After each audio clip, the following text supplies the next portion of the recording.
LIT. Kung hindi niyo po alam yung LIT.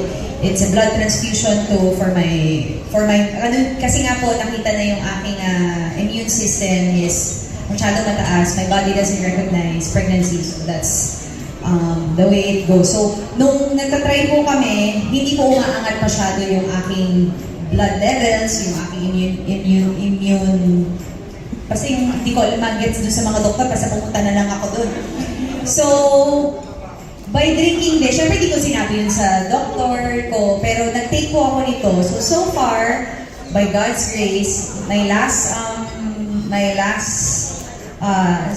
test is positive na po yung katawan ko. So, anytime, pwede po tayo mag-test. So, kasi tinignan niya yung blood, pwede pala hindi ko po alam na parang, oh, your body really can take pregnancy. So, right now, it's positive.